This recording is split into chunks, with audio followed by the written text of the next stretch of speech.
إن الحمد لله نحمده ونستعينه ونستغفره ونعوذ بالله من شرور أنفسنا وسيئات أعمالنا. من يهد الله فلا مضل له ومن يضلل فلا هادي له. أشهد أن لا إله إلا الله وحده لا شريك له، وأشهد أن محمدا عبده ورسوله لا نبي بعده. صلى الله وسلم وبارك عليه وعلى آله وأصحابه ما ذكره الذاكرون الأبرار، فصلوات ربي وسلامه عليه ما تعاقب الليل والنهار. فقد قال الله تعالى في كتابه العزيز: يا أيها الذين آمنوا اتقوا الله حق تقاته ولا تموتن إلا وأنتم مسلمون. وقال: يا أيها الناس اتقوا ربكم الذي خلقكم من نفس واحدة وخلق منها زوجها وبث منهما رجالا كثيرا ونساء واتقوا الله الذي تساءلون به والأرحام إن الله كان عليكم رقيبا. وقال: يا أيها الذين آمنوا اتقوا الله وقولوا قولا سديدا يصلح لكم أعمالكم ويغفر لكم ذنوبكم ومن يطع الله ورسوله فقد فاز فوزا عظيما. أما بعد، فإن أصدق الحديث كتاب الله، وخير الهدي هدي محمد صلى الله عليه وسلم، وشر الأمور محدثاتها، فإن كل محدثة بدعة وكل بدعة ضلالة وكل ضلالة في النار.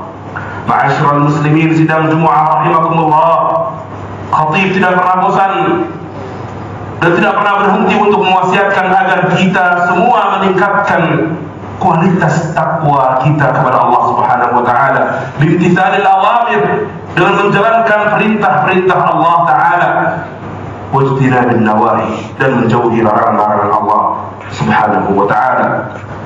Semoga setiap kita selesai melakukan ibadah salat Jumat, bertambahlah iman dan ketakwaan kita kepada Allah Subhanahu wa taala. Allah Subhanahu wa taala menciptakan kita semua umat manusia. Allah katakan di dalam Al-Qur'an Al-Karim: "Wa ma khalaqtul jinna wal insa illa liya'budun." Tidaklah aku ciptakan jin dan manusia melainkan agar mereka beribadah kepadaku, melainkan agar mereka menyembahku, bertauhid kepadaku. Maka ya iman rahimakumullah, hanya satu tujuan kita diciptakan, yakni agar menyembah Allah semata dan tidak berbuat syirik. Ikhwatan iman rahimakumullah, tujuan diutusnya para rasul, tujuan diturunkannya kitab-kitab samawi adalah untuk menjelaskan tauhid. Tidak ada seorang rasul pun yang diutus melainkan mereka mengatakan: "Ani'budullah ma lakum min ilahin ghairuh." Sembahlah Allah, tidak ada sesembahan bagi kalian selain daripada Allah. Dan Allah berfirman di dalam Al-Qur'an Al-Karim: "Wa laqad ba'atsna fi kulli ummatin rasulan an i'budullah wajtanibut taghut." Dan telah kami utus di setiap umat seorang rasul agar mereka menyerukan sembahlah Allah dan jauhilah at-taghut. Makna at-taghut adalah segala sesembahan selain daripada Allah Subhanahu wa taala. Tauhid, ikhwata fillah, adalah kewajiban pertama bagi seorang muslim. Seorang yang menyatakan dirinya muslim, seorang yang telah menyatakan bahwa dirinya masuk dalam Islam, itu adalah kewajiban pertamanya. Tidak ada manfaatnya seluruh rukun Islam jikalau dilakukan tanpa ada tauhid terlebih dahulu. Kalimat tauhid, la ilaha illallah, tidak hanya diucapkan dengan lisan, akan tetapi diyakini dengan hati, diucapkan dengan lisan, dan diamalkan dengan badan. Itulah urgensi daripada tauhid, itulah konsekuensi daripada tauhid. Ikhwati fillah rahimakumullah. Bahkan tatkala Rasul sallallahu alaihi wasallam mengutus Mu'adz bin Jabal radhiyallahu anhu ke negeri Yaman, Rasulullah SAW mengatakan, ya Mu'adz, wahai Mu'adz, innaka ataita qauman ahlal kitab, sesungguhnya yang kau datangi di negeri Yaman adalah ahlul kitab, dari kalangan Yahudi dan Nasara. Fa'idha jitahum, apabila engkau telah sampai di tengah-tengah mereka, fad'uhum ila an yashhadu an la ilaha illallah wa anna Muhammadan Rasulullah. Jikalau engkau telah sampai pada mereka, hal yang pertama kau dakwahkan kepada mereka adalah agar mereka bersaksi bahwasanya tidak ada Rabb yang berhak disembah selain daripada Allah, dan bahwasanya Muhammad adalah utusan Allah. Jika mereka telah taat kepada hal-hal tersebut, barulah kau ajarkan mereka tentang salat, puasa, zakat, dan seterusnya. Ahibati fillah rahimakumullah. Tauhid adalah fondasi utama agar amal saleh seseorang diterima di sisi Allah Subhanahu wa taala. Allah taala berfirman di dalam Al-Qur'an Al-Karim, di dalam surah Az-Zumar ayat yang ke-65, "Wa laqad uhiya ilaika wa ila alladziina min qablika la in asyrakta la yahbatanna 'amaluk." Dan sungguh telah diwahyukan kepadamu wahai Muhammad, dan kepada nabi-nabi sebelum kamu wahai Muhammad, bahwasanya jika engkau berbuat syirik, terhapuslah seluruh amalanmu. Artinya seseorang jikalau dia telah beribadah puluhan tahun lamanya dengan salat yang sekian ribu rakaat, dengan sedekah yang sekian miliar, dengan amalan saja apa saja, dengan puasa yang bertahun-tahun, tidak ada artinya di sisi Allah Subhanahu wa taala jika pelakunya masih berbuat syirik. Jika pelakunya menunjukkan ibadahnya kepada selain Allah, jika pelakunya menyandarkan dirinya kepada selain Allah Subhanahu wa taala, tidak ada artinya itu semua. Dan ketahuilah ikhwati fillah, bahwasanya tauhid adalah hak terbesar Allah atas hambanya, sebagaimana dijelaskan dalam hadis bahwa Nabi SAW bersabda, berkata kepada Mu'adz bin Jabal tatkala berkendara mereka berdua, Rasulullah SAW dan Mu'adz bin Jabal di atas seekor gajah.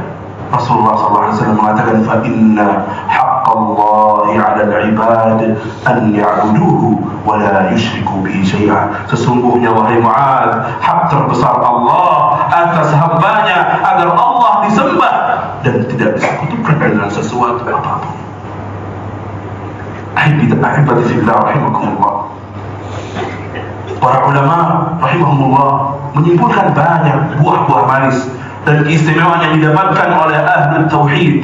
Di antaranya yang pertama dan yang kedua, bahwasanya Allah taala menjamin untuk ahli tauhid keamanan dan hidayah. Allah taala berfirman di dalam Al-Qur'an Al-Karim, di dalam surah Al-An'am, alladzina amanu wa lam yalbisu imanahum bidzulmin ulaika lahumul amn wa hum muhtadun. Jadi orang-orang yang mengatakan mereka beriman, orang-orang yang beriman kepada Allah, wa lam yalbisu imanahum bidzulmin, dan mereka tidak campur adukan keimanan mereka dengan kezaliman. Mereka tidak campur adukan keimanan mereka dengan kezaliman. Maka mereka mendapat jaminan keamanan dari Allah Subhanahu wa taala. Mereka mendapatkan jaminan dari Allah berupa rasa aman dan hidayah. Maka kemudian para sahabat radhiyallahu anhum, sebagian dari mereka tatkala hendak mengamalkan ayat ini, mereka mengatakan kepada Rasulullah, "Ya Rasulullah, siapa di antara kita yang tidak berbuat zalim ya Rasul? Siapa di antara kita yang tidak berbuat zalim?" Kemudian Nabi SAW menjelaskan, tidakkah kalian mendengar bahwa tidakkah kalian mendengar perkataan seorang hamba yang saleh, yakni Luqman Al-Hakim, tatkala berwasiat kepada anaknya, ya bunayya la tusyrik billah, wahai anakku, janganlah engkau persekutukan Allah. Inna syirka la zulmun 'adzim, sesungguhnya kesyirikan adalah kezaliman yang besar. Maka tafsir ayat ini Nabi SAW menjelaskan bahwasanya orang-orang yang beriman dan tidak campur adukan keimanan mereka dengan kezaliman, yakni adalah kesyirikan kepada Allah Subhanahu wa taala. Mereka mendapat jaminan dari Allah berupa rasa aman dan juga petunjuk atau hidayah dari Allah Subhanahu wa taala. Jamaah sidang Jumat rahimakumullah, maka ahli tauhid mereka selalu merasa lebih aman baik di dunia ini maupun di akhirat. Dan dan juga mereka selalu mendapat petunjuk dari Allah. Kemudian janji dari Rasulullah SAW yang terdengar begitu indahnya tatkala berkata kepada Mu'adz. Pada hadis yang pertama saya sebutkan tadi, tatkala Rasulullah berboncengan di atas sebuah keledai, seekor keledai bersama Mu'adz, Rasulullah SAW mengatakan, "Ya Mu'adz, atadri haqqullah 'alal 'ibad wa haqqul 'ibadi 'ala Allah?" Wahai Mu'adz, tahukah apa haknya Allah terhadap hambanya dan apa hak hambanya terhadap Allah Subhanahu wa ta'ala? Beliau radhiyallahu anhu menjawab, Allah wa rasuluhu a'lam, Allah dan Rasulnya lebih tahu. Sehingga kemudian Nabi menjelaskan sesungguhnya hak Allah, fa inna haqq Allah 'ala al-'ibadi an ya'buduhu wa la yusyriku bihi syai'a. Sesungguhnya haknya Allah terhadap hambanya agar Allah disembah dan tidak dipersekutukan dengan sesuatu apapun. Dan haknya seorang hamba terhadap Allah adalah agar dia tidak diazab selama dia tidak berbuat syirik kepada Allah. Allahu Akbar. Saking gembiranya Mu'adz bin Jabal pada saat itu. Afala ubasyiru bihin nas ya Rasulullah? Bolehkah aku sampaikan kabar gembira ini kepada umat manusia ya Rasulullah? Kemudian Rasulullah SAW menjawab, la tubashirhum fayattakilu.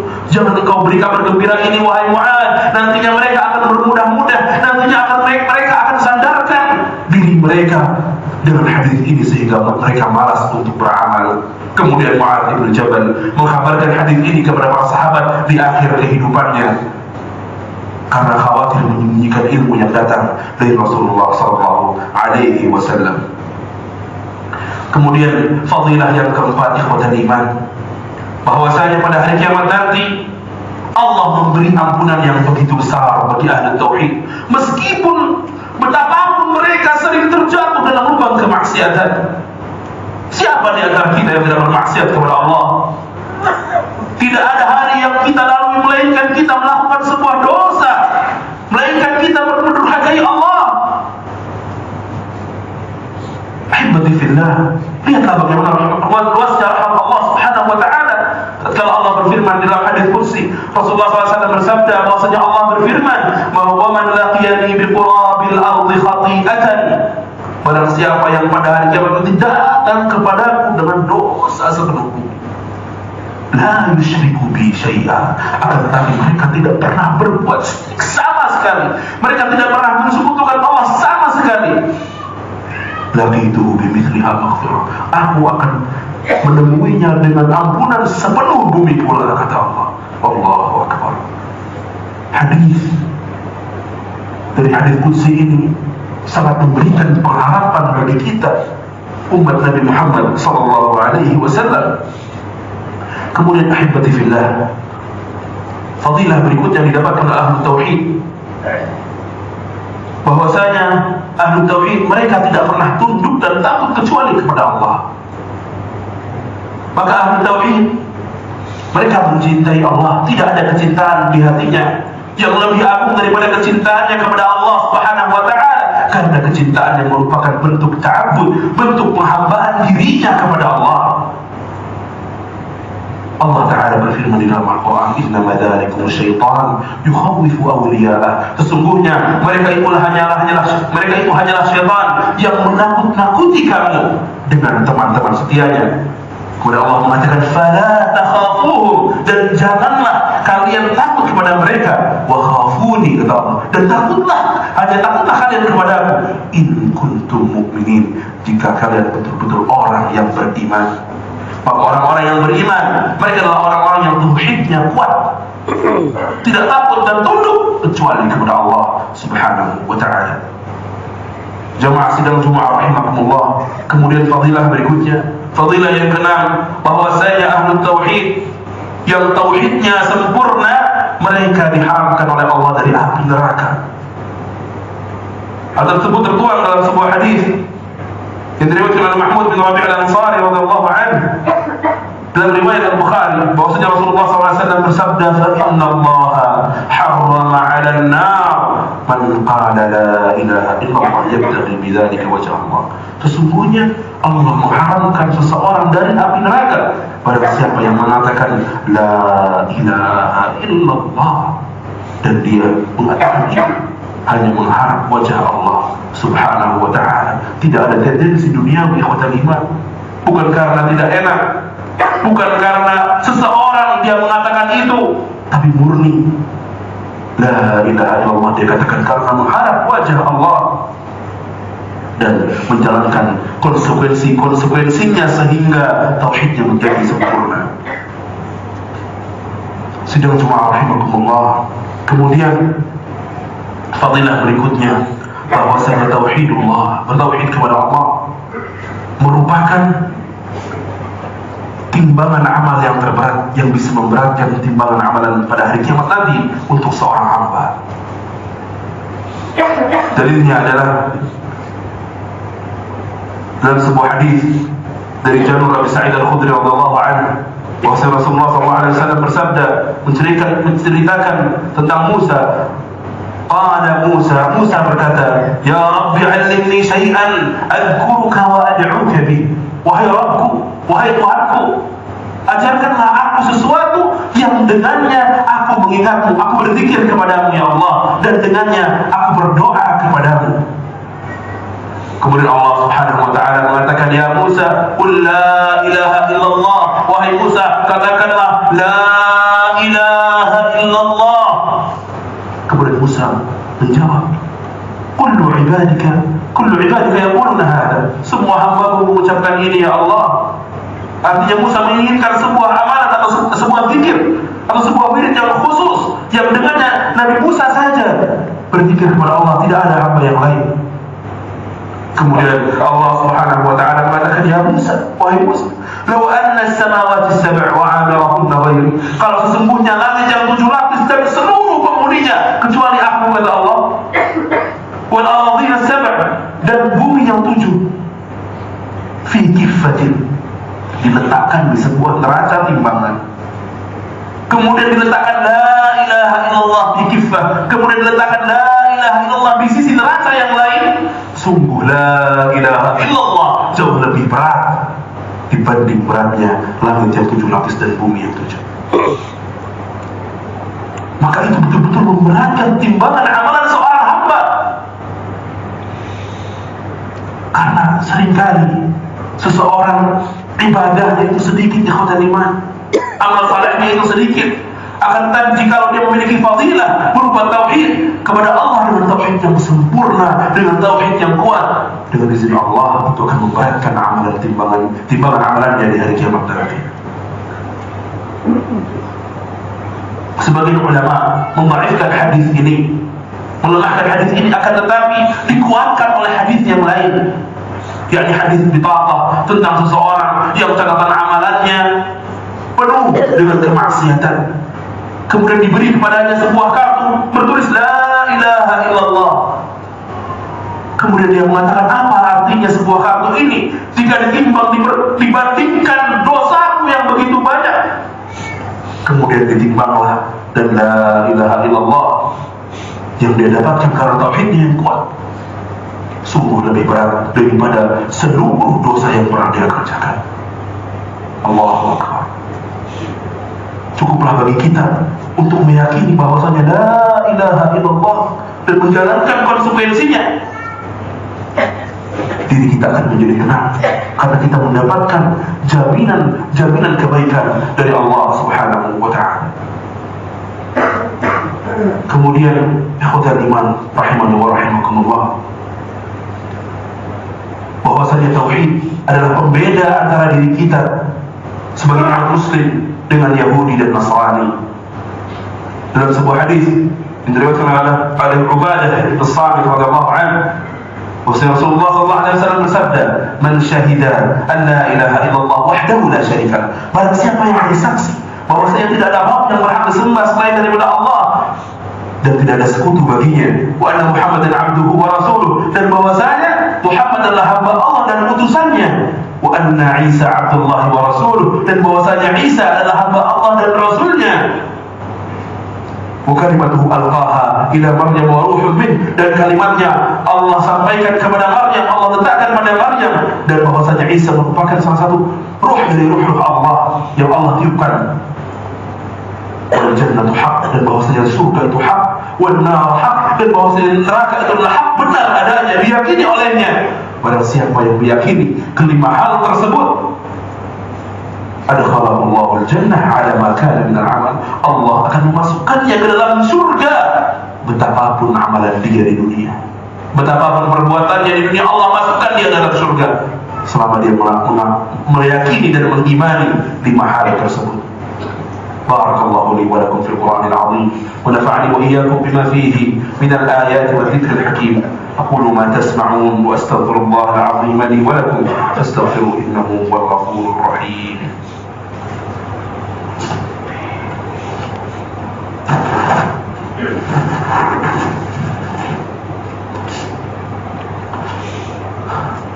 الحمد لله وكفى وصلاة ربي وسلامه على نبينا المصطفى وعلى آله وأصحابه أهل الصدق والوفاء. أما بعد. Sidang Jemaah rahimakumullah. Ada 3 golongan dari umat manusia ini ketika memasuki surganya Allah, dari umat Nabi Muhammad sallallahu alaihi wasallam, yang Allah jelaskan dalam firman-Nya, "Tsumma awrasna al-kitaba alladziina istafaina min 'ibadina." Kemudian kami wariskan kitab ini kepada orang-orang hamba-hamba kami yang kami pilih, kata Allah. Faminhum zalimun li nafsihi, di antara mereka ada yang menzalimi dirinya sendiri. Di antara mereka faminhum muqtasid, dan di antara mereka ada yang tengah-tengah. Wa minhum sabiqun bil khairat, dan di antara mereka ada yang menang, ada yang mendahului mereka dengan amal-amal saleh dan kebaikan yang banyak. Artinya ada 3 golongan. Yang pertama zalim, ya, menzalimi diri sendiri. Kemudian golongan tengah-tengah. Kemudian yang ketiga adalah orang-orang yang menang dengan kebaikan. Orang-orang yang mendahului mereka semua dengan kebaikan. Dalam sebuah riwayat yang dinukil dari Ibnu Abbas, maknanya untuk umat Nabi Muhammad sallallahu alaihi wasallam, fadhalimhum yughfar lahu insyaallah. Bahwasanya orang-orang zalim yang zalim diri mereka sendiri, selagi mereka bertauhid kepada Allah, diampuni dosa-dosa mereka. Yakni golongan yang pertama masuk di surganya Allah adalah mereka yang terlebih dahulu melalui hisab yang panjang, kemudian mereka diceluk dahulu di dalam neraka. Atau tidak, akan tapi Allah mengampuninya. Kemudian golongan yang kedua adalah golongan yang melalui hisab yang mudah tanpa diazab terlebih dahulu. Kemudian golongan yang ketiga adalah sabiqun bil khairat, yang Rasulullah SAW katakan bahwa saya dari umatku ada 7.000 orang yang masuk surga tanpa dihisab dan tanpa diazab. Humul ladzina la yastarqun, mereka adalah orang-orang yang tidak meminta diruqyah.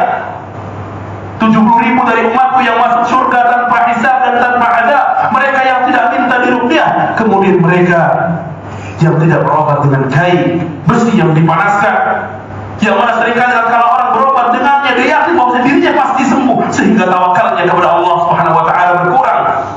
Kemudian wala yatatayyarun, mereka tidak bertatayyur, tidak menisbatkan sialnya seseorang dengan adanya sesuatu, dengan hari tertentu, waktu tertentu, atau dengan benda tertentu, atau makhluk hidup tertentu.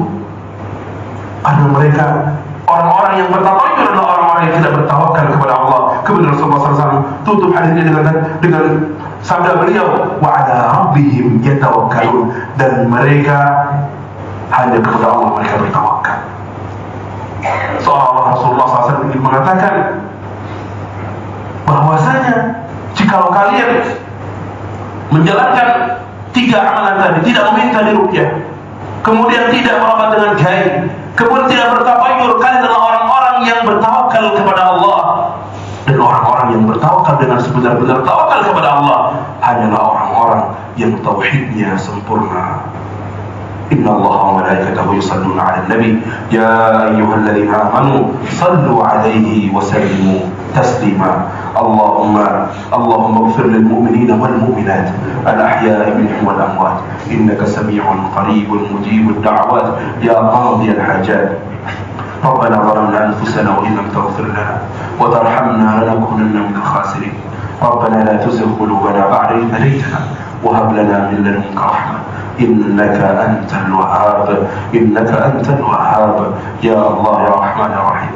اللهم لا تدع لنا في مقامنا هذا إلا ذنبا إلا غفرته ولا هما إلا فرجته، ولا دينا إلا قضيته، ولا حاجة من حوائج الدنيا والآخرة هي لك رضا ولا فيها صلاح إلا يسرتها في قضائها يا رب العالمين. ربنا آتنا في الدنيا حسنة وفي الآخرة حسنة وقنا عذاب النار، وقنا عذاب النار. اللهم إنا نعوذ بك من أن نشرك بك شيئا نعلمه ونستغفرك لما لا نعلم.